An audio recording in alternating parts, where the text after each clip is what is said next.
All right, we're live. Hello to anyone in the present or future that watches us on the YouTube here. Thanks to the patrons and thanks to Peter for joining.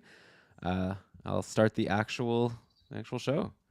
I didn't think of my hosted by a guy who um I could do like a corny like pun about Celebrini. Maybe I'll just okay, whatever. Okay. Yay! Yes! Welcome everybody to another episode of the Keeping Carlson Fantasy Hockey Podcast, the longest running fantasy hockey podcast in the world, hosted by a guy who was ready to Celebrini with his good friend to talk about the NHL draft today. Because with me is not my main good friend who you all hear me with, Brian. Brian's taking the night off, and instead we've got the great Peter Harling. You know him from Dobber Prospects. He runs that site. He also is the host of the Dobber Prospects radio podcast. He's also been on this show a bunch of times, including last year to talk about the 2023 draft. Turns out Peter was right. Connor Bedard was pretty good, so I guess he knows his stuff. Yeah, welcome to the show, Peter. Thanks for coming back. I'm glad I got that one right at least. Hey, Lon, it's good to be back. I love the energy, man.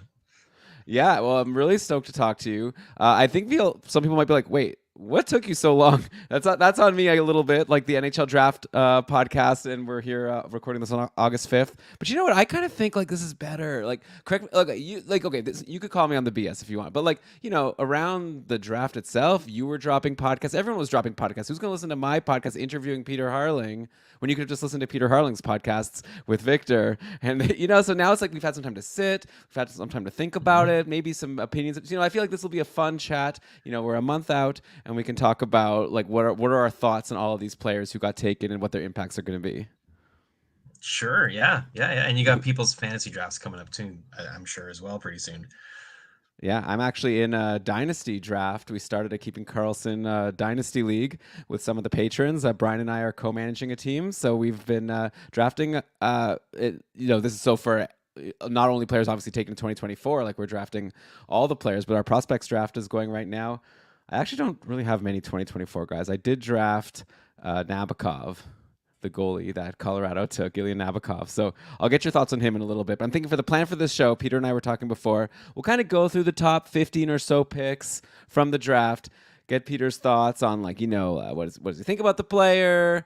What's his impact going to be in fantasy? Of course, it's a fantasy hockey podcast, maybe like long-term and short-term. And then afterwards, I'll throw to Peter to also share some like players that were picked beyond that he's especially interested in. But I guess we got to start at the top. Macklin Celebrini, not only the first overall pick in this draft, but Peter, I've got the Dobber Fantasy Prospects Report. That is a great guide every year that Dobber releases. And what I like about it also is there's a list right here from Peter Harling of your top 50 prospects. Kind of like it says it doesn't include any player that's played even a single game. I was thinking about I was drafting like Marco Kasper, and I was curious to know like what your thoughts were on Marco Kasper compared to it was like, oh, he's played a game, couldn't but still, but at the top of the list is not Matvei Michkov, right? It's not I don't know, Ryan Leonard. It's Macklin Celebrini. So clearly you're super high on him, not only as the number one pick from this draft, but maybe in terms of picks from the past few years, obviously probably excluding Bedard. But yeah, how big of a deal is Celebrini going to be in your opinion? Well, I like him. I think you've got players that have come through the drafts and first overall picks in the last couple of years that have been, a lot of them have been hits, not all of them. And then you hear terms thrown around like this is a generational player. This is a franchise player. And those terms are always thrown around with the first overall pick. So the way I see Celebrini fitting into this category is not a generational player, right? He's not going to be as good as Bedard or Crosby or McDavid. I just don't think he's going to have that sort of fantasy impact or offensive upside. I think a good comparable for him is someone like Jack Eichel. I mean, it's a great player. I've also heard people compare him to Jonathan Toews, another like super fantasy relevant must have in dynasty keeper leagues, first round pick in your fantasy pro draft. And that's what Celebrini is going to be for San Jose. He's going to be really damn good, but not like if you're in 5 years from now, if you're doing an inaugural pro draft, he wouldn't be the first guy picked. He'd be in the first round, but not the first guy picked. Interesting. Okay, so he's kind of like a main guy, but don't like sell the farm to get Celebrini on your team necessarily. Yeah, I mean, not obviously it depends. necessarily. Like, I don't know, Yeah, what depends what you got on the farm. yeah. If That's a it's good point. if it's a couple rotten potatoes, then absolutely. Yeah, I mean, if You know, if he's going to turn into Eichel or Jonathan Taves, then obviously that's going to be an impact player for a really long time. And he goes to the Sharks, an interesting team. They also, drafted Will Smith last year, who I know is like a super high end prospect. You have him fifth on your list of these top prospects.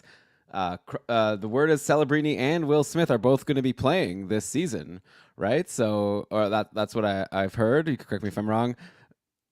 yeah, it was uncertain at the draft whether or not he would sign and turn pro, or if he was only really interested in going back for another year at BU, maybe to play with his buddy Cole Iserman. Um, but it didn't take long for him to sign, and he's been at the Sharks prospect camp, and um, he looks every bit as advertised, and yeah, so he'll be in the NHL this season playing top 6 minutes for San Jose. Yeah, so gotta ask, like, what are you expecting for like a 1 year league? When you're in the Keeping Carlson Ultimate Patron Fantasy League or a league like that, where you're only thinking about really short term. There's another guy who's going to be having his rookie season earlier than expected, in Matvey Michkov. I'd be curious to get. I know we're not talking 2023 draft right now, but as 1-2 on your list here for top prospects in this Daber Fantasy Prospect Report, like, who do you think is the front runner to win the Calder this year? Celebrating. All right, cool, exciting. Look at what he did as a 17-year-old. The entire season he was in the NCAA as a 17-year-old, and he just tore it apart. Like, they couldn't stop him. And and then he did the same thing against his peer group at with Canada at the World Juniors. He was amazing there. And the NHL is a much significant step higher, right? So there's going to be a speed bump or two along the way. But his first season, I think, will be fantasy relevant. If not impactful, it'll be fantasy relevant. Right. So definitely don't let him go undrafted. And it's just a matter of your taste for risk. Like Bedard turned out pretty good. Unfortunately, he had that injury, but he was definitely worth like a, I don't know, like sixth, seventh round ish pick for when he was healthy in fantasy leagues last year. Yeah, Yeah. yeah. If you're not in a full keeper league or a dynasty league, then he moves way down your draft list, right? Like, he's no Mhm. longer a first round pick if you're not No, of talking about course. Yeah. long term future keepers here. Yeah, Yeah. Just for 1 year, but just someone to like keep in mind. It always like fun also. Fantasy hockey is kind of supposed to be fun, right? So it's probably more exciting. Absolutely. If you're deciding between, you can take Macklin Celebrini for your 1 year league or like Alex Killorn. Like, yeah, maybe Killorn might have similar amount of points, but I'm taking Celebrini just to have some Right. fun. You go in fantasy hockey so you can have bragging rights over your friends, right? And they can't talk trash about you because you won and they didn't. Secondly, because it makes the season so much fun, right? You're at the bar, you're watching the highlights on TV, and you see someone pull off a sweet move and score a highlight reel goal. You're like, I got that guy in my fantasy league. That's two I points love right that there. feeling. Thank you very much. Hmm. Right? And Uh, then you buy a round for your friends. well, yeah, depends how much money's on the line for this league. But okay, Maybe. so let's move on to the second overall pick here. This is where things get interesting, right? I listened to your podcast leading up to the draft, and it seemed like no one knew what was going to happen between like picks like 2 and 12 or something. This in this draft Mhm. was really interesting. It ends up being Chicago taking Artem Levshinov, who like I'm so curious to get your take on, specifically because before this draft, I kind of thought that Kevin Korchinski was like, this is the guy you're going to want to lock in on because he's going to be the power play one quarterback with Bedard like forever. But that was maybe naive of me, right? Because obviously Chicago was going to still be bad for a few years. They're going to get some high end picks. They took Levshinov here. So yeah, my main question about him, obviously, aside from just like, who is this guy? Is he good? But like, what's your prediction now for like, 3 years down the road? Who's QBing the top power play in Chicago? Okay, so I did a fantasy. I've done a couple articles on fantasy ranking the draft, and I'm ranking Levshunov, the second overall pick, around ninth. Now, I have a bias, I must admit, towards forwards. So I kind of have a preference in fantasy for forwards over defense. And all that being said, I really like Levshunov. He's a tremendous player. He also played in the NCAA in his draft year and was great. Um, so the second overall selection, I got him ranked at ninth, and he's got the potential to make me look kind of bad here. I'm kind of maybe a little bit out on a limb ranking him a little bit lower. I'm not convinced that he's going to play in the NHL this season. I believe he's signed, so he's turning pro, but that doesn't mean he's going to play in the NHL. He could play in the American Hockey League. But, in a couple of years, to your point, he's going to be their number one pairing defenseman, if not their top D. That means he's going to be playing a lot of minutes with Connor Bedard and a lot of minutes in all situations, getting you hits and blocks as well. And he's going to be just passing the puck up to Bedard and running the power play and soaking up some of that gravy. So I think the 3-year potential for him is probably in the 40-50 point range. And I think if everything goes really, really perfectly for him and, his development just continues on the upward trajectory that it's on right now, and he and Bedard develop some crazy chemistry, you could be looking at a 65 point guy here. I think a realistic comparable for him is, take the injuries out of it, but Zach Werenski's. If he can turn into a Zach Werenski, I think the Hawks would be happy. Yeah, that's huge. But so then should we kind of forget about Kevin Korchinski then at this point in terms of running the top power play? You think Lev Shunov is the front runner here, once we're looking a couple years down the road?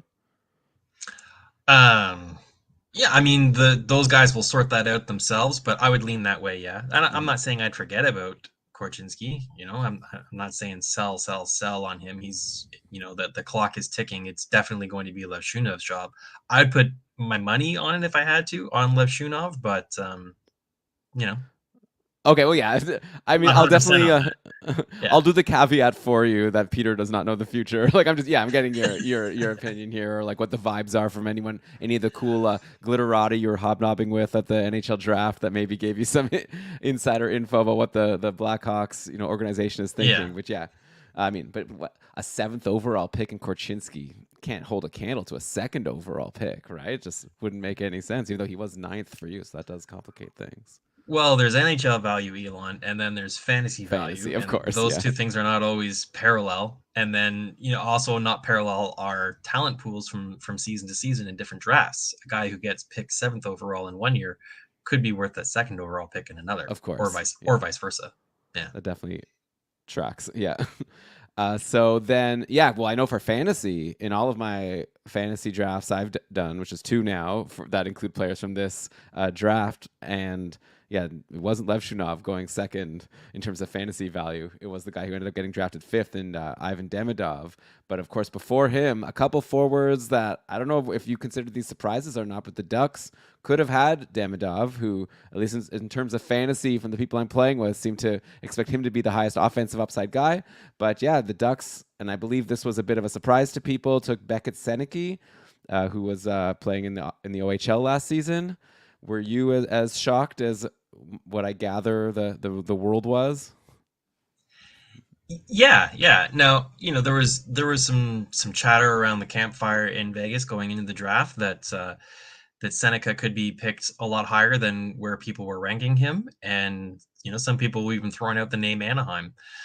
So I was still very surprised to see it happen, and quite frankly, I don't think anyone was more surprised than him. I don't know if you watched it on TV, you saw the reaction on his face. It was genuine shock and disbelief.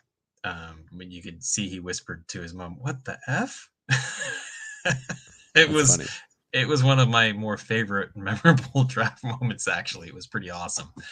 So yeah, I was really surprised. Now the kid had a tremendous second half to the season and carried that momentum into the playoffs and kind of threw the Generals on his back in the playoffs and carried them all the way to the finals until an injury eliminated him from the equation and allowed the London Knights to just steamroll over London without him.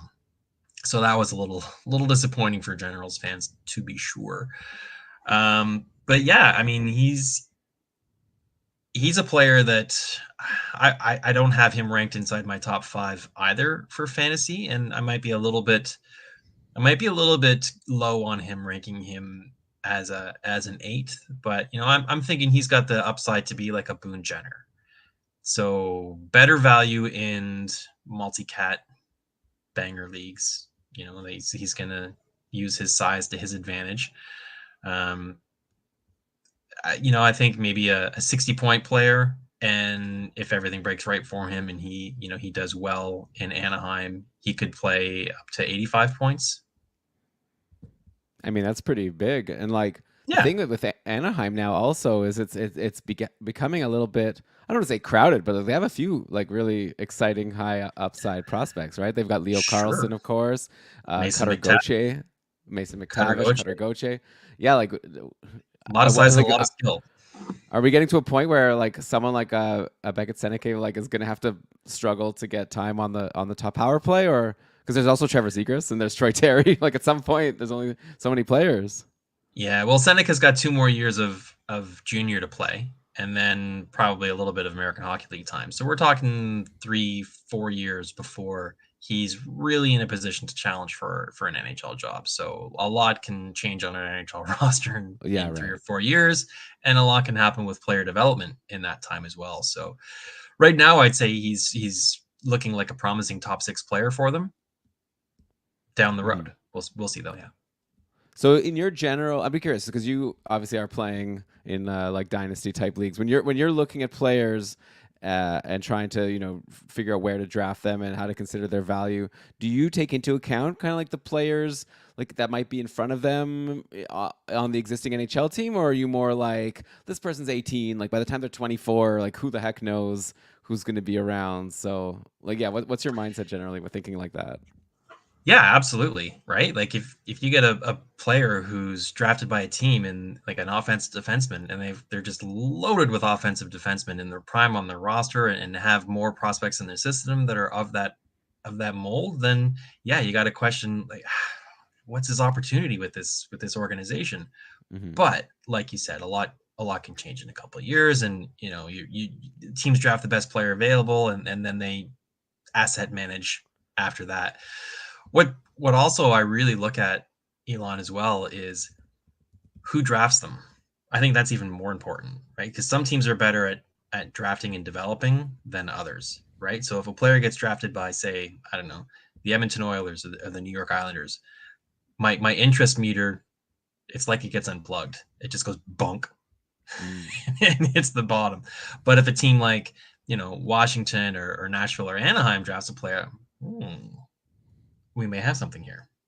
I see. So there's like a few considerations. Like there's the how good are they developing their prospects, but also who's around. Like the team that I think of in terms of like I don't know where there's room for anyone right now is kind of like Buffalo. Like I guess we'll get to this Hellenius guy who was drafted. Like it just seems like they have so many of these. Like every year on the podcast, we're like, oh, now there's all of a sudden Zach Benson and there's Jack Quinn and there's JJ Paterka and there's Coolidge Right. and there's like I don't know. And then even on defense, you're like, there's I mean Owen Power was picked first overall. I was like, well, he's never getting the top power play. And now they traded for Bowen Byram. Like, well, what's it like? Wasn't and he was already behind Kale McCarr forever. And now he comes in as behind Darlene. So it's like, I don't know. I always think of Buffalo as like, no, good luck, good luck finding a spot. You, but Yeah, they also but at the suck, so same it's time, weird. they're not a good team. I know, so that's kind of weird. It's like you should be. It should be easy to find a spot on a worse team. You would This think, is the and year. again, that's where the asset management comes in. And Buffalo did just move Matt Savoy, right? So they had a Hmm. lot of that was a perfect example of a team that has a lot of the same thing, right? They got a lot of skilled, undersized wingers, so they moved one out for A a third couple line of center. a couple of nickels.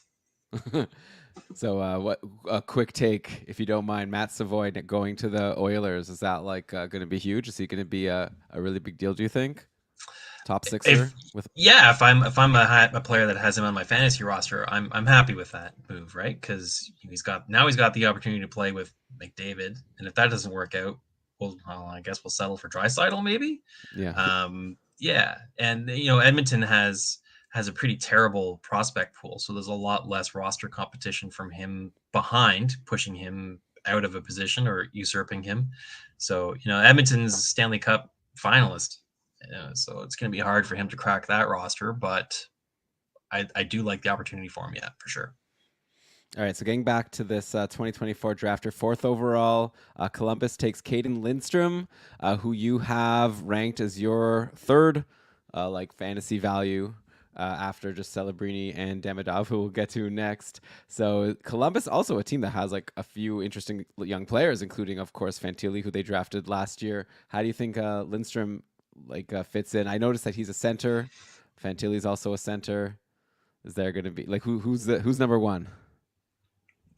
Well, it's going to be Fantilli for For now a because little while. Yeah. Lindstrom's gonna need some incubation period here. So with Lindstrom, you know, he's really interesting. He's got really great skill. He's got tremendous size and physicality, and he's just got like almost Eric Lindros like upside potential impact, right? Like Wow. amazing. He could be absolutely amazing. But he had a back injury and missed like half the season and couldn't compete physically at the combine. You know, couldn't test for the physical stuff at the combine that involved anything like jumping or anything like that. He couldn't do it. So, you know, back injuries can be pretty chronic and career limiting or ending. So major red flag there, right? Like major red flag, major upside, major red flag. So for going into this draft, I was really curious to see where he was going to go because I think it would be anywhere from 3 to just outside the top 10, depending on how satisfied teams were with his health. And I think the interviews at the combine were paramount for that, right? They would be asking him questions and speaking to the doctors that checked him out and stuff, and finding out what the nature of the injury is and how likely it is to be something that could limit him. Because we've seen great players have their careers cut short by back injuries. You know, I don't know if you've ever had a back injury, Elon, but I have, and the idea of getting a body check when you can't even stand up and put your pants on, it's like a nightmare. Oh It would man. be like end of life kind of Yeah. situation. And so playing at the NHL level with any kind of back injury is just no, I do not recommend. So the fact that he ended up going, you know, third overall here at the draft means that Yeah. Columbus Fourth. did their homework. Fourth overall, sorry, right? Columbus did their homework and were satisfied that they're confident that they're going to spend that kind of draft currency on a player. He better freaking play, and for a while. So I have him ranked as my third fantasy prospect in this draft, especially if it's a bangers league. If it's a bangers league, I might even consider him two. Interesting. So Mm. it's like, obviously, who could predict these injuries? And so you're saying maybe there's a bit more risk there if you're drafting Yeah, anybody Lindstrom. could get an injury at any moment as well, right? So there's always that. Mhm. But I mean, he's got a pre-existing condition that Yeah. you really need to understand. Mhm. And how are you doing right now? Are you healed Oh from yeah, your yeah, back injury? yeah. I'm good. Oh, I'm good. good. I'm good. Yeah, Okay, glad to thanks. hear. All right, so there's Lindstrom going to Columbus, and yes, let's get to this guy Demidov now, who Mm. I see here just crushed the MHL. That's like the minor league. That's like the AHL for the KHL. Okay, yeah. Yeah, So it's like the minors. Yeah, yeah, junior. so six. There's also a VHL I've seen. That's like below even the MHL. It's I've like a seen. minor pro league, the VHL. Yeah. Okay. Yeah. So 60 points in 30 games for Demidov. Now he is going to play with Scott St. Petersburg. I'll be honest. If we played a game right now where we have to name teams in the KHL, I definitely know Scott St. Petersburg because it just seems like every single. And then I saw, did they not even win last year? I feel like every player's on this team. But Yeah, anyway, right. Yeah. I They're feel like I don't the even. New York Rangers. They got lots of money. Or the Yeah, Leafs. but Yeah. is there a salary cap in that league? The rate. I don't think so. I don't Oh, know. okay, yeah. So it's like more like the New York Yankees. I don't even know Mm. baseball. Back in the day, anyways, back when I followed baseball. But okay, so Demidov, yeah. So you have him right now ranked second. You're saying maybe it would be third if it was a bankers league. But like, why did he fall? If in every fantasy context, it seems like everyone's just like losing their minds. Is it just because he's like a winger and not a center? Well, there's definitely positional bias at NHL drafts, and depending on your fantasy league, you could have positional drafts there too. But to your point, you know, he hasn't really faced a high level. of competition, Right. right? Like he's not playing in the KHL, and we didn't get to see him, no fault of his own, internationally compete at the U18s or with the World Juniors with Russia against the elite of his peer group. So, there's a little bit of, yeah, he dominated at that level, but how will that translate? You see the same thing with players like Dean Letourneau, who put up like 100 points playing in junior A hockey, not in the OHL, but junior A or whatever. And you say, or kids that play high school hockey and have like 100 points in 60 games. And you're like, yeah, but it's high school. How is that going to translate? So there's a little bit of that. But I mean, this is a guy that's getting comparisons to Michkov, right? So there's so much offensive upside with this player that he's my second ranked player for fantasy in this draft, and I have the second overall pick in a draft coming up, and it's going to be Demidov. I mean, Montreal fans are already dubbing him Ivan Demigod, which is awesome. It's like the hockey universe is self-correcting for Montreal, because they had a couple of drafts where the fans weren't too happy that they picked Logan Mailloux, who after he said, "Don't draft me, I'm a scumbag," and then Montreal went out and drafted him, and everyone was like, What are you doing? You can't do that." And then they drafted Reinbacher in Montreal, and fans were like, "Come on!" And don't forget, Kasperi Kotkaniemi, that one Well, yeah. fan's reaction to that draft, which was awesome. Like, why? What just happened? Are you serious? Shock and disappointment and dismay on her face, and she was right. So this is like Montreal getting it right now, and they just had a great draft. Drafting Koivu's kid as well is super fan friendly. So yeah, Ivan Demidov, I think he's got Jack Hughes sort of offensive upside, and we're going to be looking at a potential 100-point player here.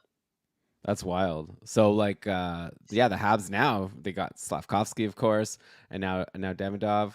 Do you correct me if I'm wrong, seems like a good time to be a Habs fan. Like you're saying they've had some good drafts. It just seems like they have all these exciting prospects, even if a couple don't hit. But I know like people are stoked about another guy they drafted a little bit late in Lane Hudson, who's looking like he's going to come in and be like their top power play quarterback. Even the guy you mentioned, Mayu, who like, obviously the off ice stuff aside, I heard that he had a really good year last year in the AHL, and he's going to Yeah, be a decent NHLer, right? yeah, he was definitely a first round ranked prospect, and Montreal got great value drafting him at the end of or late in the first round whenever they picked him. Yeah, He I would have remember reading. Yeah, if he didn't have those off ice issues, he would have been long gone by then. But anyways, that's yeah. another story. That's not really fantasy hockey. Yeah, they've also got Arbor Jacki, who is an exciting player and racks up hits and penalty minutes and can produce a little bit offensively. So great in bangers leagues. Yeah, Lane Hudson is a super dynamic offensive player, and the internet's and Twitter is just in love with him because he scores all kinds of highlight reel goals and dekes and moves and passes, and he's a super silky smooth player. But you take the good with the bad, and he played an NHL game at the end of last season, and he scored a point, looked good doing it, and then there was another play where Montreal got scored on, and he looked equally as impressive, like in a negative fashion, where Right. he was just kind of standing around watching the puck go by, and in the net, it's like, ooh, yeah, that's not gonna fly, dude. So maybe he'll be the, more offense used in an offensive role, but maybe not getting huge minutes. Then I guess Reinbacher, who maybe they were like, oh, they reached for him. But maybe that's actually a good player to have. I mean, this could be like turned to a Habs podcast now, but like maybe like everyone now fits a role where the players they've Yeah, drafted actually could work out well. Because I also know that they have. Whenever I look at lists of like the top goalie prospects, I see Jacob Fowler up there as like one of the top goalie prospects. So it seems like they might be pretty well suited in all three positions. But I yeah, guess they yeah, scored pretty Hudson would be highly interesting. on the Dauber Prospects organizational rankings that we put out a while ago. That was before the draft, so before they got Demidov, Mm-hmm. and yeah, so yeah, you're All right. right, go Things are looking Habs. good for Montreal, but after a couple seasons of sucking, you expect that. Yeah.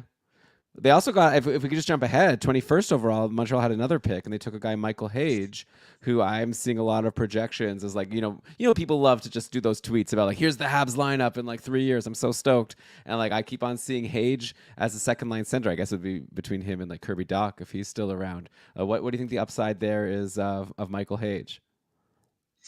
So he's my 20th ranked fantasy player for this Right draft. around. Yeah, he's a skilled center. He's got size. He's come up from the USHL, and he'll be going to Michigan in the NCAA. And so Michigan is kind of like an all-star team every year, and they're really great at recruiting high-end prospects who are 1 or 2 seasons and then move on. Um, but yeah, they've had a lot of great players go through Michigan and develop and turn into star NHL players. And Michael Hage is probably going to be one of those guys, and he endured some pretty tough family off ice issues this year, and still put up a pretty good season. For him, I'm looking at like a 50-point player, maybe up all the way up to 80 points if things go really well for him. A comparable for him that we talked about is Morgan Frost. So kind of gives you an idea of Okay. what you're looking at there. Yeah, maybe first line center with Michkov this year for people. If you're not a prospect really anymore, but Frost could be a fun little swing Hmm. in your 1 year leagues next year. Okay, so I guess let's get back here. Number 6, Utah. We're all getting used to the fact that there's a Utah team now instead of Arizona. They took Tija Ginla, very fun, son of Jerome Ginla, and then also that I saw a lot of stories about how they have Josh Doan, who's the son of Shane Doan, and how Jerome Ginla and Shane Doan were friends. So it's a whole nice connection of friends. But as far as the hockey player himself, obviously Ginla had himself a really nice season in the WHL. I'll be honest, like as not a big prospect guy, but I do look at like the stats a lot. It seems like everyone has a good season in the WHL. Like almost like if I saw a player who was like point per game in the WHL, I'd be like, oh, this guy, forget him. Like I need to see like at least 1.5 points per game to be interested. But yeah, so how interested should we be in 84 points in 64 games for Tisha Ginla here, getting drafted 6th overall by Utah? Well, I was disappointed that Utah selected him and he didn't make it to And not 9. Calgary. Right, I would have loved to seen that. That would have been, Jerks. yeah, nepotism in full force. Um, so Tej Ginla, he's the real deal. The name he carries is going to be difficult for him to live up to the expectations of his dad, who's a Hall of Famer. And I'm not saying Tidge is a Hall of Famer, but he's got bragging rights over his old man already for being drafted higher than Jerome. Um, I don't know. I watched him quite a bit this season, and he just got so much better and better as the year went on. And his first season in the Dub, he played in Seattle. And that's the year that Seattle went to the Memorial Cup, and they had an all-star roster. So he had a hard time as a rookie getting quality minutes there. And then he moved to Kamloops and or sorry, Kelowna, and had a really breakout season. And as the season went on and on and on, he just kept getting better and better and better. Like he had a great start to the season and just carried that momentum through the whole year. And I really enjoyed what I saw from him at the U18. He was an impact player at the U18s. He wasn't the most prolific offensive player for Team Canada, but he influenced the game more than any other player outside of just scoring. He's like his dad in a lot of ways, that he has a lot of energy. He's tenacious on the puck. I think he was the best player at the CHL Top Prospects game in January. I think that was. He really stood out in that game. He didn't put up, I don't think, any points, but I was just like, holy smokes, he is just owning it out there tonight. And he's got great tenacity, skating, puck skill. I'm looking at him being a potential 80-point player with peripherals aren't going to be his bread and butter, but he'll throw some hits as well and probably get some penalty minutes along the way too. I mean, if everything breaks right for him, I don't know if Utah is the city for that, but now that they've got some bank to spend on payroll, maybe Utah becomes much better than Arizona ever was, and we could see a 100-point player in Iginla. I mean, yeah, like if I'm a Utah fan, I'm pretty excited. Like, maybe not to the level of Montreal, but we got some really exciting players here with Gunther and Logan Cooley, and now Iginla.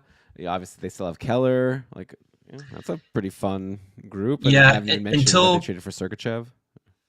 Cooley and Gunther, I would say that Arizona didn't have a very good track record of developing their prospects. We were pretty high on Barrett Hayton, and he hasn't Right. really panned out. And there's a couple other guys in there that were pretty high on that didn't pan out.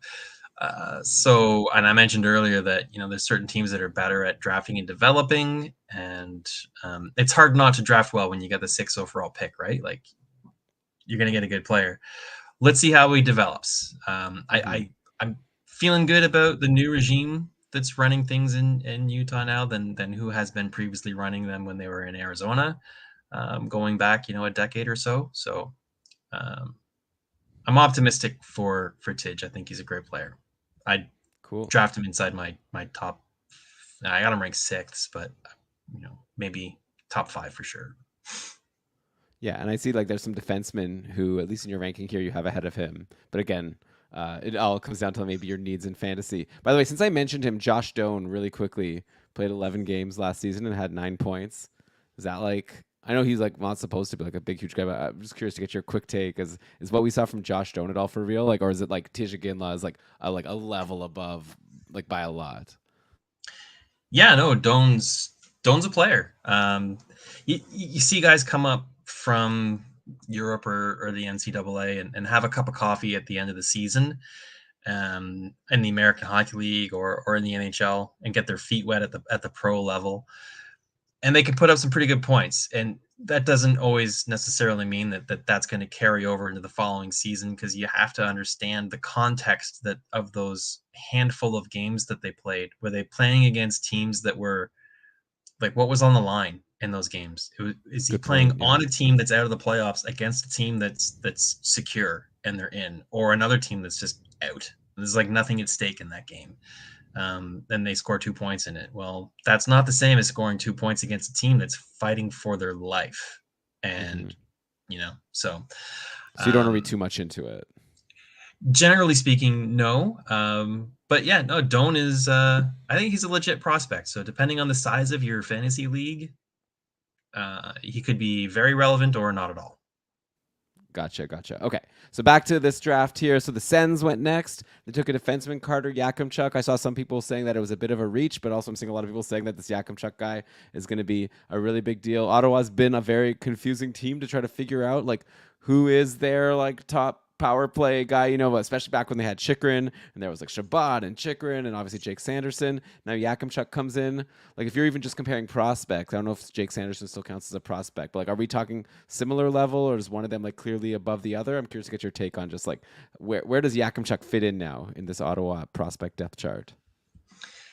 Well, the Sens spent some draft capital on him, so he's basically got the golden ticket, or they're gonna give him plenty of opportunity to prove them right and make them look great.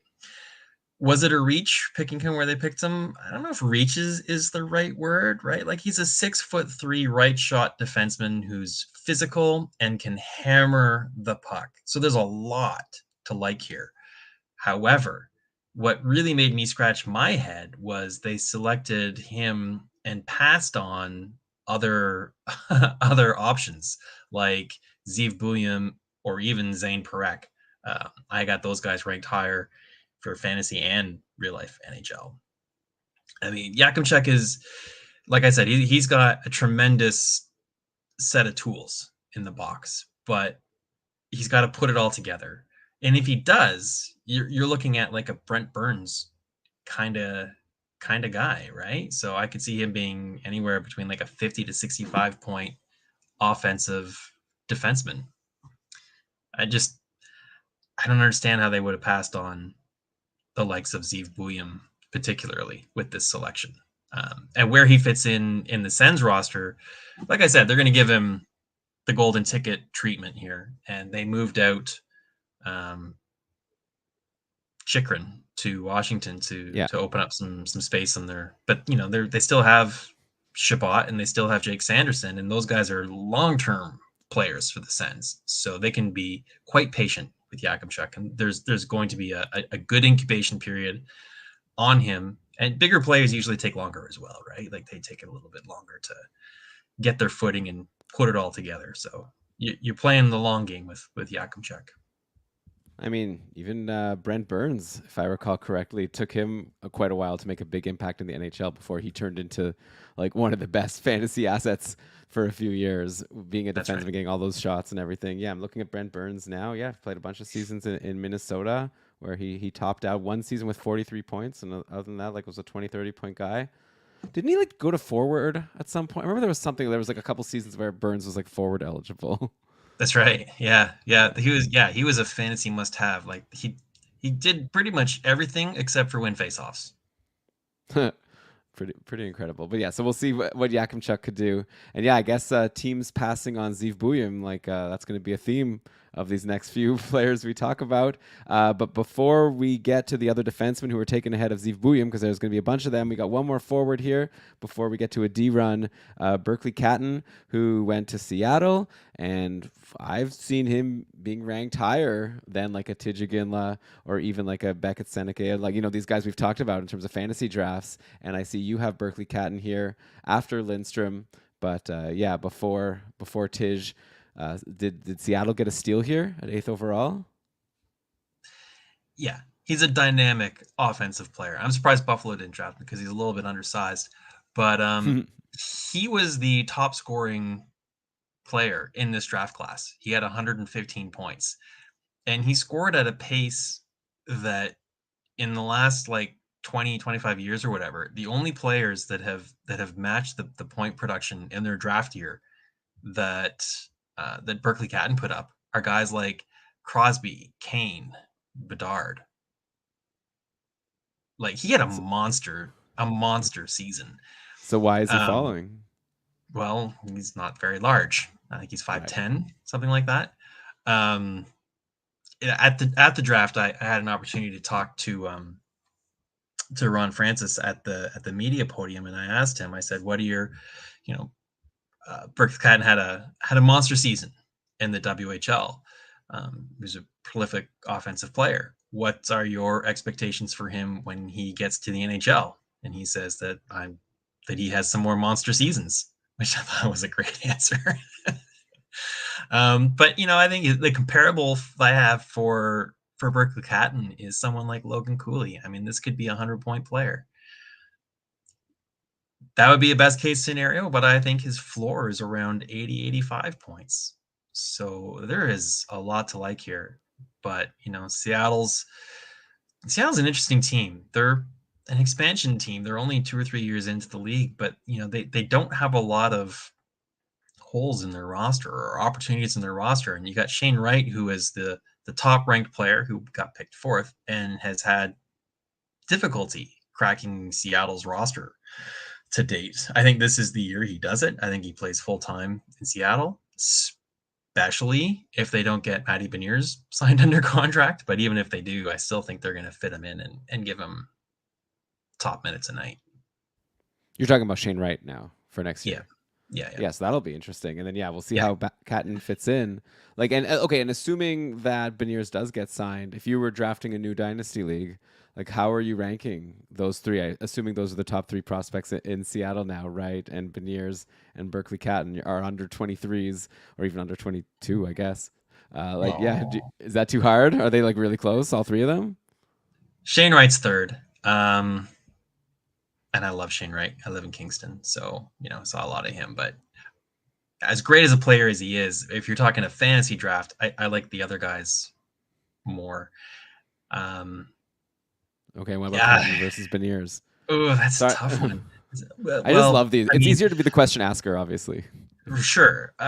So I'll use the tiebreaker is Beniers is only got 2 seasons in. He's at the beginning of his NHL career. He's about to enter his prime. I'd take Beniers because what you have with him. He is an established NHL player, and as high as the upside potentially is with Catton, you're first of all, there's going to be a couple of years before you're cashing in on that, and secondly, nothing's guaranteed, man. I've seen players come through the draft that like Alexis Lafreniere or Capo Caco that look like sure things, and a couple of years later, you're not so sure anymore. Yeah. But Well, you know what you could got with Beniers. Like I he's mean, made it. He's an NHL player. He's not going to be a 100-point guy, but he's going to be anywhere between 60 and 80, right? yeah, well, I mean, last season only 37 points in 77 games, but Sophomore season. okay. That's probably what they said about Kako. But of course, Kako didn't win the Calder, so But anyhow, all right, let's yeah. So if I know one of the people that do shows for us, Jeremy, on short shifts, he's a big Seattle fan. He lives there, and I'm sure he's really excited to see what's going to happen with his team. Okay, but yeah, let's now get to all these defensemen. I guess I don't want to just group them all. They're all so different. I know Zane Parrick. Yeah. I'm excited about him because I saw comparisons to Eric Carlson, and I'm a big Eric Carlson fan. So anytime you see a player that they're going to say he's going to be like Eric Carlson, my question, obviously the question to you right now, and by the way, he went to Calgary. I should say it, 9th overall. Should have been 1st overall if he's like Eric Carlson. So the question is just like, how apt do you think that comparable is? I don't really like it. I mean, I get it. They're both tremendously dynamic offensive players and they're defensemen. So I kind of get that. But he's a lot more greasy than Carlson is. And I think a better comparison is Mike Green. Oh, he was I, good. He was good. oh yeah, yeah. He wasn't Eric Carlson good, but Yeah, yeah, it was yeah, good for for sure. fantasy. He was totally legit, and I think I Zane mean, Parekh would be totally legit. And in a fantasy draft, out of all the defensemen in this draft, Zane Parekh would be the one that I would rank the highest. hmm, trying to now That's his make the what's the offense is his bread comparison? and butter. Offense is bread and butter. Okay, so then Yeah. Zane Parekh is gonna. But then is that some people have been telling me? When I say some people, I mean like people like yourself that listen to podcasts of that. Like maybe there's a little bit of a concern with Parekh that he might not be like defensively he might have some trouble, which could like maybe limit his upside. Maybe similar to what you were saying before about Lane Hudson, like maybe a slight concern there, or do you think that's overblown? Yeah, I mean, like I said, offense is his bread and butter, not defense. But do you remember Ryan Merkley? Yes, a San Jose pick that flamed out. Right. I don't know if you watch any junior games, but man, that kid was just dominant offensively. If he wanted to, other team like turn it on, other teams couldn't stop him. Like he was just so incredible offensively. He was the first overall pick in the OHL and in his draft year, and like the upside with him was super huge. But he couldn't play defense to save his life, and he didn't care about defense either. So that's why he flamed out. So Zane Prek isn't like Ryan Merkley bad. He cares about defense and he tries and he can be effective at it. And I don't know if you watched any of the Memorial Cup, but there are some games where he was like quite good defensively actually, and intercepting and playing 2-on-1s where he was the one defending and he killed the play. Like it's not a super strength to his game, but it's not like his offense is so good and his defense isn't that bad that it's not going to keep him out of the NHL. Right. So we're not like worried he's going to get like Tony D'Angelo'd or something and like It just might like not be limit able to his play. ice times in the NHL, right? Like he might not get a lot of defensive zone starts and he might not see the ice when you're defending a lead very often, right? Hmm. But he'll be on the team and he'll be playing minutes and scoring and getting you the goals. Yeah. If you need a goal, he'll be on the ice. And I guess like yeah, with Calgary, and again, just if you're kind of looking at the situation around these players, I can't think of any defenseman on the team who I'd be like worried about who's he going to compete with for the top power play. We talked about some other guys. It's like, oh, well, it's going to be this person or this person. But like, maybe correct me if I'm wrong. Like last season, there was like Rasmus Anderson for a bit, Mackenzie Weegar. They're both, getting up there. And like Anderson's 27, so he's not that old, but like he was already usurped a couple times. By Noah Hannafin and Uyghur over the past couple of years. And like, I can't think of any Calgary defenseman in the pipeline. Obviously, you're the expert. You can correct me if I'm Hunter wrong. Is it like, Hunter Basevich is there, and he's a pretty prolific offensive defenseman. They acquired him in the Lindholm trade from Vancouver, okay. and offense is the name of his game too. So do you think that that's going to be a battle, or do you think this is kind of like 95% it's Parrick in a couple of years? It'll be a battle, but again, Parek's got the first round draft golden ticket, right? Like Mm, that really matters, and yeah, Hunter it's working. Brustevitz, Yeah, he's round 3. right. But they traded a star player, and he was the principal Mhm. part of that return. So that's kind of a golden ticket in itself a little bit, but the draft pedigree Interesting. I think really helps. Yeah. Either way, it's going to be fun for Calgary Flame fans to watch these two guys compete for PP1 time. Yeah, hey, maybe they could both be there. Some teams do Yeah. it with 2 defensemen. That's exciting. Okay, but yeah, so good to know there's at least someone there to push Peric. That's good for him also. And I'm kidding around, obviously, about like the draft pick. I know that like after a few years, that sort of fades a little bit. You actually have to be a good player. I know like one of the top Mhm. the you've got on your list here in the top prospects. Number 12 is Alexander Nikishin. I think he was a third round pick. Now you have him all the way at the top there as someone who's been dominating the KHL. Right. Well, his resume since then speaks for itself. Yeah. All right, so we just got more defensemen now. So there was Perik at 9. Then I'll just run through. So then Silayev at 10, Anton Silayev, who went to the Devils, a team that has already like Nemec and Luke Hughes. So I'd imagine Silayev is not going to be a huge fantasy contributor. My read is like a good defensive defenseman, real life help, or like or let me know if I'm missing something there. Then Sam Dickinson to San Jose, and then the guy you mentioned, Zeev Buum, who you sound really high on, over to Minnesota. So yeah, definitely interested to get your take on these three guys. Yeah, so let's start with Salayev, right? So I don't even think he ranked in my top 20 or 25 for fantasy Oh draft. wow, He's a what are you doing, great, Devils? he's a great defenseman. Yeah. And if you look at the way the NHL is trending for defensemen these days, they like defensemen that are big and have mobility. And he's got both of those things in spades. He's one of the best skaters in the draft, and he's like the tallest guy. So his NHL career is going to be great. It's not going to translate to fantasy, though. He just does not have a lot of offensive jam in his game. And as you alluded to, he's going to New Jersey, and they don't need him to be an offensive defenseman. They we're good there, thanks. you just Yeah. you just you just play defense and hit some guys and be big and mean, and we'll be happy. So that's how that's going to work out. So if you know what he's going to be auto draft. People are going to not show up for their drafts, and they're going to get auto drafted Anton Salayev because he's going to be the top ranked from the NHL draft that hmm falls to them, because anyone who's there should know better than to draft him. And if you're not there, you're going to get stuck with him. That's what he's going to be. Is Auto it at least draft going to be guy. good for you in bangers leagues? Is he going to get some hits and blocks? Maybe Maybe. Matthias Samuelson level. I Do you don't really know. want to spend a first round pick on that though? No, of course. All right, so then Nah. let's just move on to Sam Dickinson over to the San Jose Sharks, and that's a team kind of like I thought Calgary was, where there's not really a sure guy. I know they have Makamu Julin and Henry Thrun, who are like they're guys. They're the guys who I thought were going to be the top power play guys in a few years. Now, do you think Sam Dickinson is the front runner here? Yeah. They got two blue chip prospects in the first round, and then they got the first pick in second round, and got another really great prospect there too. So Sam Dickinson had a really nice season with the London Knights, and helped lead them to Memorial Cup. And what's really impressive about the London Knights is they're all those players are going back, so they're going to be even better next season, which is scary good. So I watched a lot of London Knights games, Elon, and he's a super impressive player. When he's out there on the ice, he looks like a pro playing junior hockey. Like he's just big and mobile and makes great decisions, carries the puck with authority, makes really hard tape to tape pro level passes. Like everything about his game screams translatable to the NHL. He's gonna go back to junior, of course. Like San Jose is not going to be in a rush to move him up, so he'll play two more years in junior.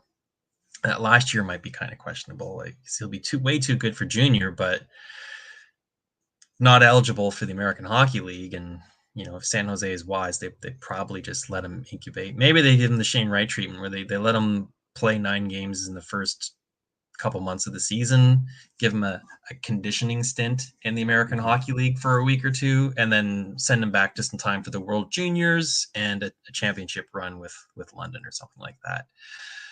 So Sam Dickinson has a super high floor. Like his certainty of playing in the NHL is about as high as it can get.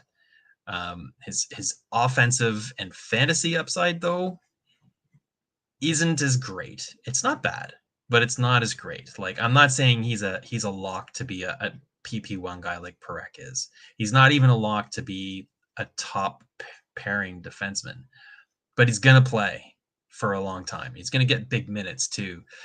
You could be looking at something like a Noah Hannafin here, right? So maybe Okay. a 40 to 60 point player if things go really well for him and San Jose is a good team and yada yada yada. And he'll get you decent peripherals too. Not great, but decent. He's pretty vanilla, but the floor is really good. So I have him as like my 12th ranked player from this draft. Okay, so if I'm picking inside the top 10, I want someone that has a little bit more boom, a little bit more upside, even if I have to take a little bit of a risk, right? But now you're getting into 12 and those like elite offensive guys, they're all gone. I'm quite happy taking Dickinson in this range because I know I'm going to get a player and I know he's going to be good. Maybe not great, but very good. Yeah, I feel like the Noah Hannafin comparison is just brings me right to thinking about how like this is a guy who, we talk about on the podcast every once in a while. He goes on a hot streak. Like, wow, is Noah Hannafin breaking out? Like, he'll probably go back to being what he normally is, which is like you said, like solid, but nothing too special. Though, hey, next year Noah Hannafin is likely going to be the top, or not likely, but he was the top power play quarterback for Vegas in the playoffs after he got traded there. So and then he got signed to a long-term contract. So Noah Hannafin might actually be showing a higher upside soon. You'll have to change your comparison for Dickinson potentially, depending on how next season goes for Hannafin. But yeah, we'll Maybe. see how that goes. All right, let's get to the guy who you seem to like the best here, or maybe I guess behind Perrick in terms of offense. But yeah, Zeev Boom. I've heard a lot of people say that they thought that Minnesota, really got lucky to have Boom fall so far, and it's a very interesting time to think about him because just around the time I was doing this dynasty draft, Brock Faber got extended to this crazy long, and not saying crazy in a bad way, like he earned it, right? A 8-year big money contract. So and then Minnesota gets Zeev Boom. So do you think? Yeah, I'm just curious to get like this is a Buffalo situation, right, with Owen Power, and Darlene, where the incumbent is going to be there for a long time. So I'm curious to get your take on where Boom is going to fit in here in Minnesota and like how good is this guy?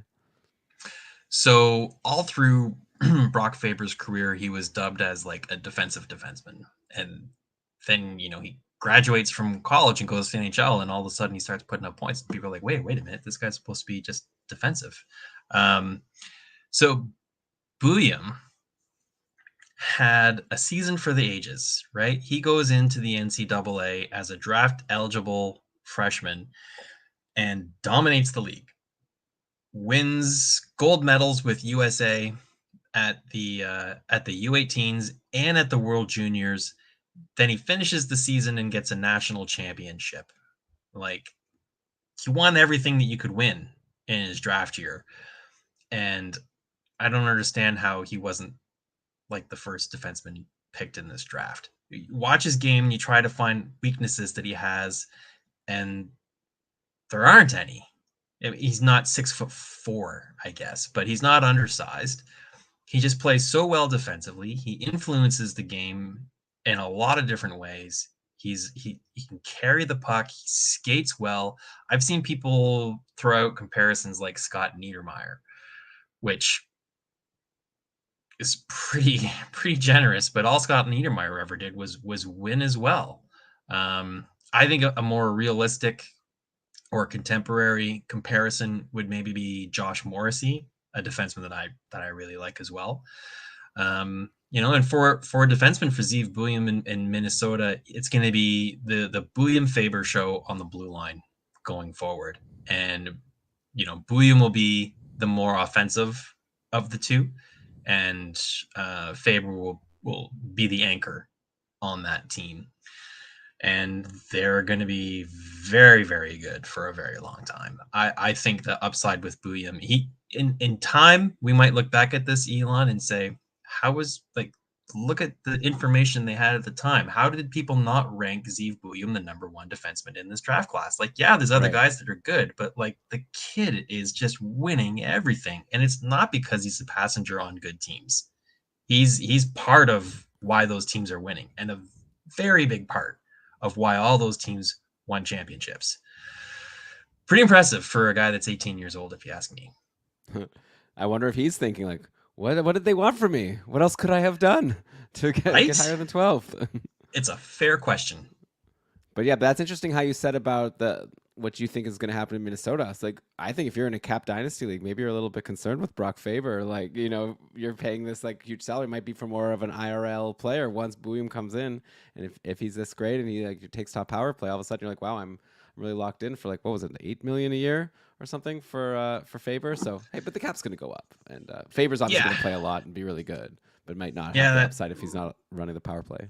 right now that contract looks like it's going to age well. Yeah. Okay, so that's our top 12 here. We're about an hour in. If you don't mind, I have a couple guys I just want to jump to because I know they're like people that a lot of people talk about, and then maybe then I'll throw to you to like sort of then give Peter's hits. But I gotta go to the 20th overall, Cole Iserman, because he's someone who I'm seeing drafted very high, like a lot higher than where the NHL drafted him. So he's clearly one of these people that people are expecting to be really good in fantasy, but who knows how good he is in the NHL? I'd imagine this is like he's just like people say like he's just a goal scorer, like that's kind of all he has. I don't know. I'm not like a hockey player, right? I'm a fantasy hockey player. I watch some hockey. Goals seem to be important to me. I guess they're not. I don't know. So I'd love just to explain to me what it means to be just a goal scorer, and yeah, how like what do you think of Cole Iserman, who went to the Islanders at 20th overall?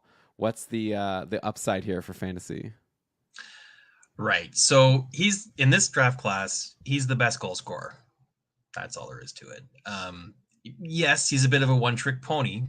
It's a really, really good trick, though. Like you said, scoring goals is kind of what it's all about, right? That's Ask the Leafs in the in the the playoffs this team that past scores season. the most goals wins. So it is important. Um, and so the knocks on him, the Cole Caulfield comparison isn't really a good one because Caulfield was undersized and Iserman's not. He's about 6 foot, so he's not a small, slight player. The knocks on him is he seems maybe at times a little indifferent to the defensive aspects of the game, and he doesn't really influence it in ways other than scoring. Not very physical, and not very good defensively, and not a tremendous playmaker. So he's the trigger man. And, like he was one of the top ranked players for this draft a couple years out. And as the draft year wore on, he fell and fell and fell in the rankings, almost out of the first round. Ended up going in 20th. I have him ranked 11th for fantasy because, fantasy is about points. I might have had him higher, but like I said at the top, it matters who drafts him. And interestingly enough, the New York Islanders also drafted some prolific goal scorers from the National Team Development Plan that you might remember. Oliver Wahlstrom, Kiefer Right. Bellows. Those guys So were prolific goal scorers in that program that didn't pan out. So Cole Iserman could make it a hat trick. no, it's three times the charm, Peter. That's the idiom we're going for. Yeah. Well, they don't have a good track record of developing prospects. Now, in their defense, they trade away a lot of first round picks. So, they don't have slam dunk picks. And once you get out of the first round, players' percent chances of making it to the NHL and playing 200 games get pretty low pretty fast. So hopefully, yeah, but Wallstrom and Bellows were first round picks. So there's that. Right. So there's definitely risk here, but really high upside. So I guess that's going to be a Outside guy the that. top 10 in a fantasy draft, I would roll the dice on Cole Iserman.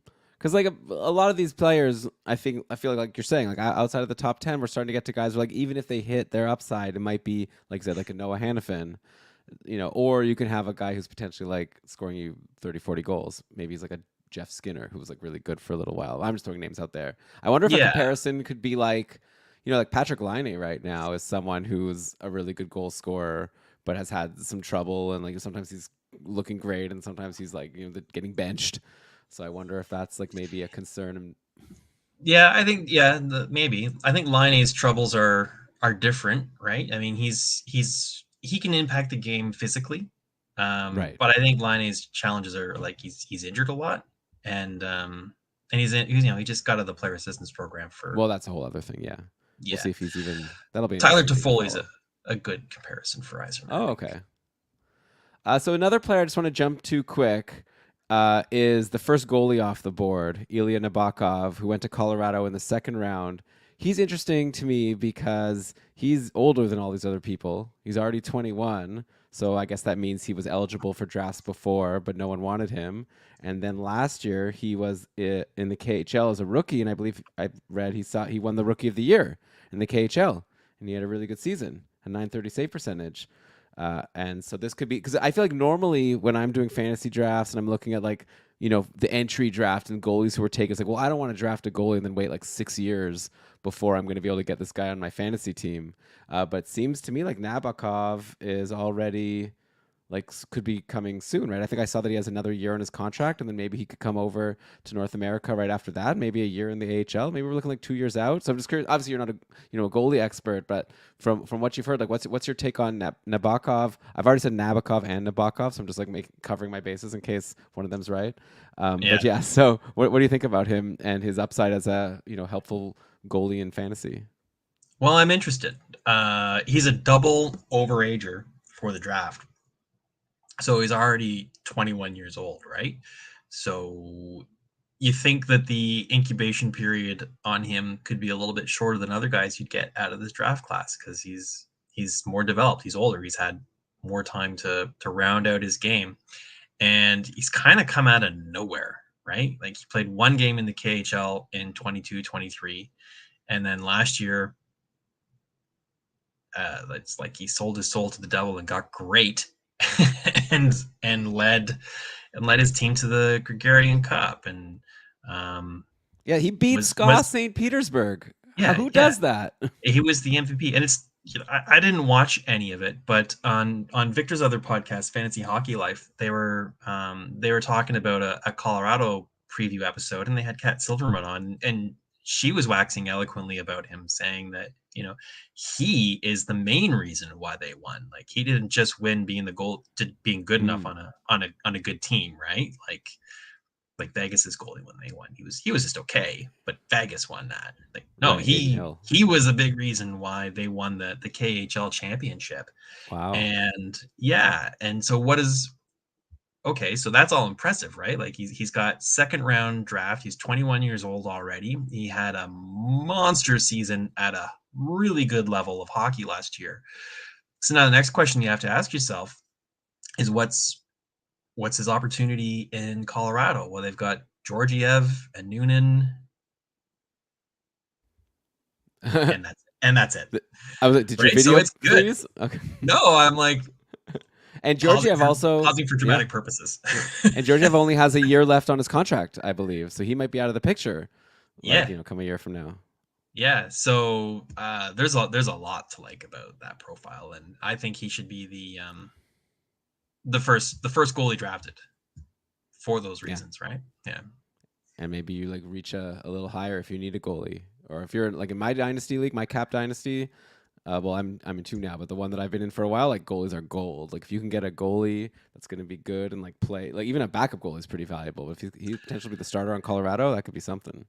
But we'll Yeah, see. well, drafting goalies in dynasty leagues from the entry draft, I don't know. I wouldn't spend a first half of the draft pick on those guys because they just take so long. But what Right. part of Nabokov's appeal? He's already 21, right? So Yeah, you've that's what I was shaved saying. Yeah. you've shaved 2 years off of that incubation period where you're just sitting on a goalie prospect for 6 or 8 years until they come over or Hmm. make it to the NHL. So there's that, but It's still a goalie, so there's still risk compared to like yeah, some of yeah, these for sure. skaters who are like more sure things. All right, so Yeah. yeah, I mean, I've already used up so much of your time. There's so many more exciting players to talk about. Is there anyone that jumps out to you that like you wouldn't forgive yourself if you didn't talk about like make sure people know that Peter's planting his flag. This guy's gonna be awesome. Sure, I'll give you guys as long as people in my dynasty league aren't listening. But Okay, they Cole need to leave. Hudson, Lane, we talked about Lane. Cole Hudson's brother is a little bit more of the same. Yeah, he's 5'10". He's going to BU. He's a prolific offensive defenseman. Um, Sure. I think his defensive game is a little bit better than Lane's, and he's a little bit taller than Lane was at the same time, right? So um, he had a really good season with the national team development program, like 40 points or whatever it was in about as many games. And yeah, and he's going to Boston University like Lane did, and he was drafted by Washington. Washington. Thank you. Um, and I like Washington's drafting and developing, and I think there's a really good opportunity for him to evolve into a top offensive player in that team in a couple of years. Another player I Okay. really like that I think is a little bit underrated is Teddy Stiga, drafted by Nashville. His comparison that I had was JJ Paterka. You know, he's not great at anything. Like he's not huge. He's 5'10". He's not a burner. He's not a Cole Eiserman sniper. He's not a prolific playmaker. He just does everything really well. And when you watch him, he's really versatile. You know, he can play up and down the roster or left and right through the rotation. You can put him on either wing or even center. And he finds a way to be valuable. And that can be playing with good players and supporting the offense, or going into the corners and retrieving pucks and giving it to said good players, or it can be shutting down the other team's top offensive line or killing penalties. Like he's just a jack of all trades, master of none. So I really like that about him. Moving down my draft list, some other guys that I really like. Let's go way down. Anthony Romani is an interesting prospect. He's a redraft, so he's an overager, and he had a really nice season in the Ontario Hockey League with North Bay Battalion, scoring 111 points. And he's just so good at scoring on the rush. I'm not sure how translatable scoring on the rush is to the NHL compared to junior. But man, he just was unstoppable at times. And he's only a D+1, so he's still got another season of development in the entire hockey league. So it's not like he's a 20-year-old overage player dominating against 16 and 18-year-olds. He's only a year over his draft age. He's 6'1", 180, so he's got size as well. And he's a right winger, so right wingers seem to be hard to find these days. So there's a couple of guys from further on down the list as well for you, Elon. Awesome. Well, thanks so much, Peter. It's been so fun having you on, and now we could all feel very educated about all of these new players that are going to be coming to the league over these next few years, or at least a few of them, the top end ones. So yeah, obviously, if people want more than just a little bite-sized hint of players, like you and Victor covered all like a ton more. So definitely everyone needs to listen to your podcast, the Dobber Prospects Report. But I'll also throw to you to like anything like that or anything else you want to let people know that you want them to check out. Yeah. If you've been really interested in the fantasy ranking of the draft, I've got the top like 25 in the Dobber Hockey Draft Guide, which I'm sure you've heard all about. And yeah, so you pretty much everything I do is on Dobber Prospects or on the podcast. So it's one-stop shopping, really. Awesome. Well, yeah, Peter knows his stuff, as people can tell, and I always appreciate you coming on to share your wisdom with everyone. And yeah, thanks everyone, of course, for listening. Brian and I will be back. Peter, Brian and I haven't still finished covering all of the like UFA signings and trades from, I guess we're over a month ago now. We've done 3 episodes. I think we've covered most of them, but I still have a couple on my list I Yeah. want to get to. So No, we'll I've get been to that listening. soon. They're great. Oh, thanks. Yeah, we just do too deep of a dive, and then we keep running out of time. But yeah, so definitely stay subscribed to Keeping Karlsson. We'll get to that. We have a couple other fun shows. We're planning on doing a show recapping this Dynasty League that Brian and I have been drafting that I've been talking about a little bit. We'll brag on that episode about how we got Nabokov and how Peter says that he thinks he's going to be really good. So yeah, definitely just stay subscribed. And then before we know it, we're going to be like, it'll be September. And once September comes, we're already getting into ranking goalies and defensemen and really prepping for our fantasy drafts. And yeah, it's an exciting time. It feels like the NHL season is not near, but it is. We're in August now. This is like the preseason. So get ready, everyone, and thanks for listening. We'll hear you. Yeah, thanks for listening. I don't know. I'm not good at these endings. And we'll be back at you soon with another episode. See ya. Awesome. Smooth That's what like editing's butter, buddy. for. Yeah. That's with the edit. It's gonna sound like I'm a real public speaker for sure. Nice. But awesome. That was great. I really appreciate it. I'll Anytime, get this man. out Anytime. tonight. Great. My pleasure as All right. always. Yeah. I'm glad to hear your back's okay. Yeah. Well, that was only a couple weeks of hell, but When was that? thanks. Uh, just a couple months ago now. Like Oh wow, okay. So recent. April. Yeah, May. Sounds really Yeah, I've scary. had a couple rounds with it. This one Like, wasn't how did it so. happen? Was it sports or just like Fuck, that's the living? thing that kills me, Elon. It just started getting bad one day, and then it got worse, and then it got worse, and then one morning I couldn't get out of bed or put my pants on. I was like, "Fuck, it Jeez. sucks." I don't like this aging thing. I got to tell you, this Well, is it not beats the ideal. alternative. It beats the That's a good point. That's a alternative. good point. Yeah, yeah. I don't know. I'm not sure because like I don't really do any exercise and I don't play any sports. And I've been kind of telling myself it's like, I walk and then like I won't get injured this way because how can I get injured if I don't play any sports? But now I'm hearing that you could just How old are you? go to 41 now. Oh, okay, I'm turning 50 this year, so Really? yeah, it doesn't get any You? better. Oh, okay. Yeah, I'd imagine. Well, you don't look it. I assumed you were just my age. Oh, So thanks, man. Yeah. looking good. All right. Well, thanks. I guess we're still live here. So, Oh, okay. for the two people watching. But thanks. Yeah. Thanks, Matt Bye, and Josh, everybody. if you're still here. See Hey, ya. Have guys. a good night. You Bye. too, man. Bye for now. Oh, actually, Peter, can you just wait one Yep. sec? Okay, Yep. I'll just end the stream.